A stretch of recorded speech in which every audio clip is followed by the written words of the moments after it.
few years ago, I was sharing a taxi with my friend and colleague, Fred, and we were going from the Orlando airport to the convention area hotels, and the taxi driver turned and said what was probably a pretty standard question for him in his job: what do you do?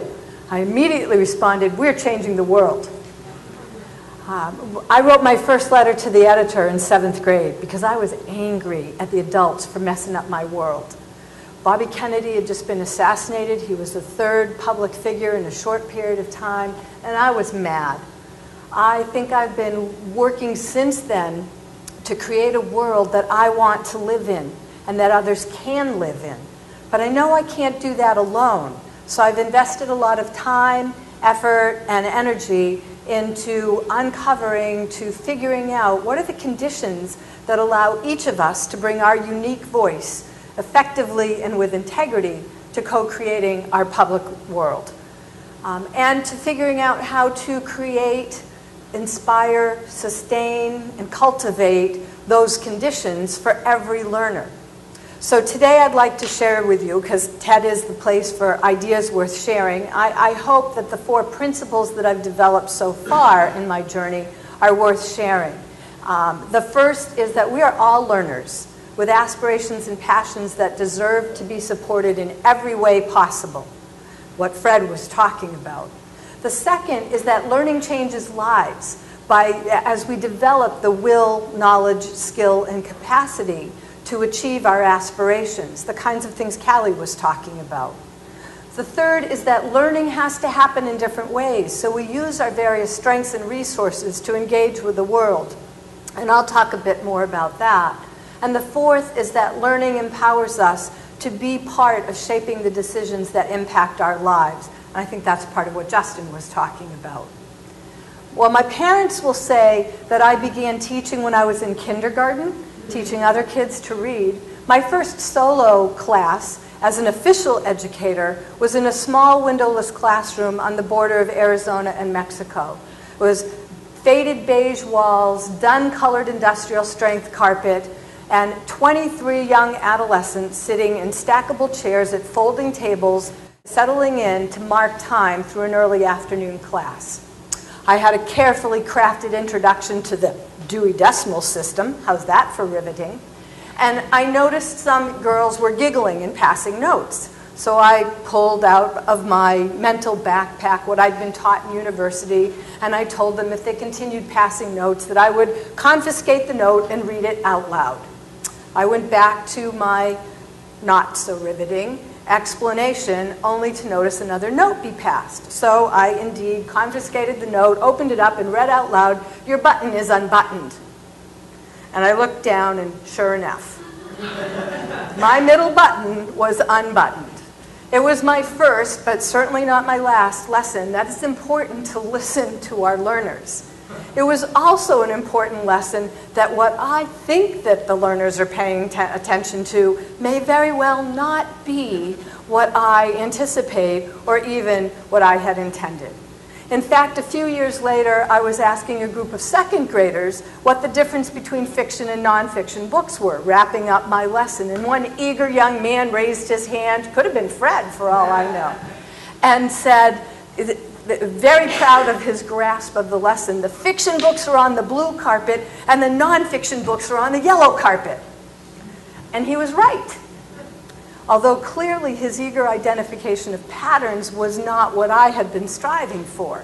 But in that location, that's exactly what was the difference between the fiction and nonfiction books, and I hadn't noticed it.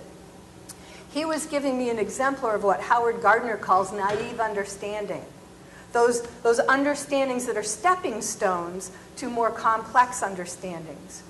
But what typically happens, we adults spend so much time thinking about what we want young people to know, we don't spend much time figuring out how knowing happens. And in doing that, we miss the learning that's going on right under our noses, and we often, unfortunately, dismiss and devalue the gifts and talents of our young people when their answers don't match our intentions. So from those young people and many, many more, I learned it's very important to always listen and learn. Principle number 1, we are all learners. Case Western biologist James Zull speaks of how brains want to survive. That's what a brain wants to do. It wants to survive. It uses 4 things to do that: cognition, thinking, control, fear, and pleasure. So in short, the brain uses learning in order to survive. Understanding our environment, controlling our own actions, avoiding fear, and searching for pleasure. These are the tools that we use. Typically, our schools pay a lot of attention to that first element, cognition, but very little attention, if any, to the other 3. And those other 3, control, fear, and pleasure, are where the energy and the power lie. So the second principle of learning is that learning changes lives by giving us the will, skill, knowledge, and capacity to achieve our aspirations. And there's that taps into the power that's within us. But I've come to pay attention to the fact that there's a dark side to that. And this wasn't in my mind when I was first putting my proposal together, but I have not been able to ignore it more recently. A good friend of mine was at the finish line of the Boston Marathon. Luckily, he was across the street from the second bomb, but as I sat with him processing his pictures and the event that happened, it surfaced for me my experience of being at King's Cross Station in London, in UK, having just missed my train by minutes. The train that was bombed by Mohammed Khan, who it turned out had been a 4th grade student of one of the people I'd been visiting in the UK. I miraculously made my plane that day to spend my 6-hour flight to DC next to a young woman who had been visiting her homeland for the first time since surviving the Rwandan genocide. As a person who has dedicated my life to the belief that learning changes lives, I desperately want to understand how motivation is influenced. Motivation is an important piece of who we are and what we decide to do. What makes a life worth living? What makes us feel that we are of significance?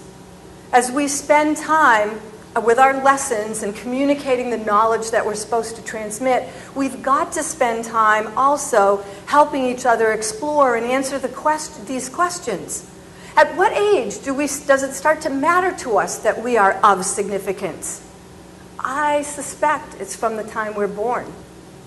So to pretend that control and fear and pleasure play no part in the learning that takes place in our institutions is dangerous. Emotions are the foundation of all learning.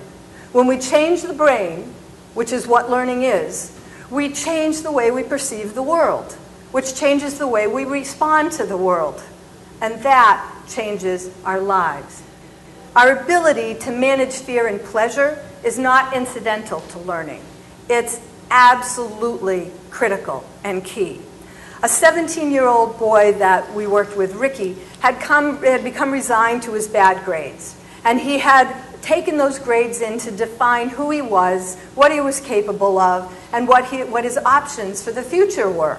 I asked him at one point, where do you see yourself in 5 years? And he said, with a sigh, he'd always wanted to be an environmental ranger, but with his grades, he suspected he'd be doing construction.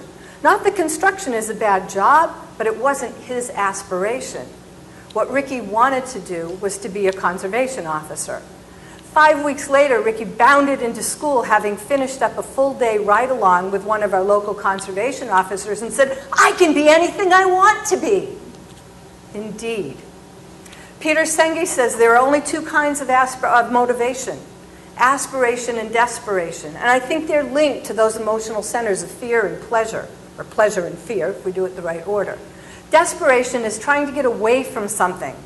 It's not always rational, and it won't take you the long haul. But aspiration is a moving towards something, working to accomplish a dream. How do we help our young people find aspirations? What causes one person to become desperate in a situation while another person in the same situation will develop aspirations? And are those two really that distinct? These are questions that keep me awake at night, so I think they're really important. Dopamine is a neurochemical in our brain that when it's released, we feel pleasure. Dopamine is associated with sustained attention, perseverance, and motivation. So for me, it's an important chemical to neurochemical to pay attention to. It's released from things like humor, interaction with peers, kindness and gratitude and optimism. Choice is an important piece. These things make us feel good. But the most significant stimuli for releasing dopamine is the satisfaction of achieving challenge. Personal and meaningful challenge are really what we're looking for here. I suspect because they help us feel of significance. Cass, a young woman who was at our school and reflecting on extended learning opportunities as a means for her to get her education, said, when I fail at what the teacher wants me to do, I learn I'm not good at what matters to the teacher.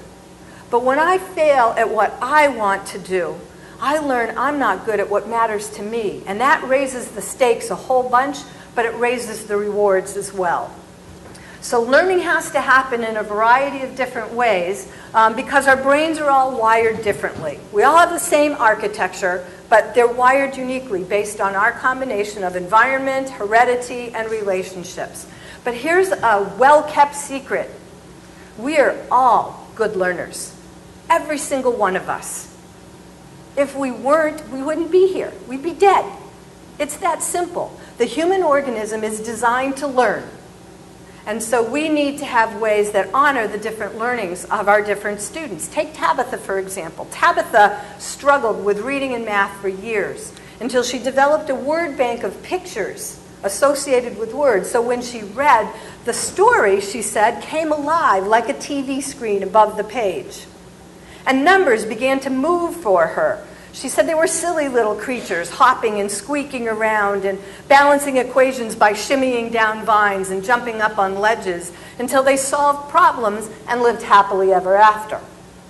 That was how Tabitha's brain worked, and she exerted agency and took control, personal control of her learning till she could find joy in it. And that's the last piece here, agency. Agency is about using our knowledge and skills to have an impact, to assert control on our lives in meaningful ways. We've heard examples of Callie and from Barbara of kids doing this.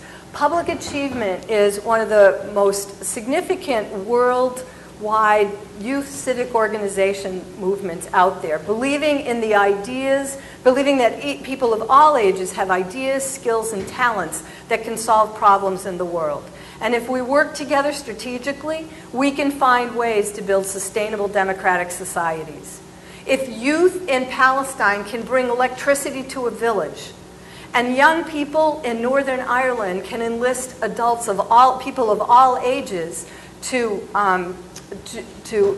take a stand against religious bullying, the possibilities are endless. So ultimately for me, disruption is not about technology or products or services. It's about us, each of us individually, and us working together to take the human imperative to learn and to teach, by the way, and to use those skills to change our world for today and for tomorrow. Our youth are the disruption. I think we're aligned. We've heard this from several of our speakers today. And we adults can choose to join them.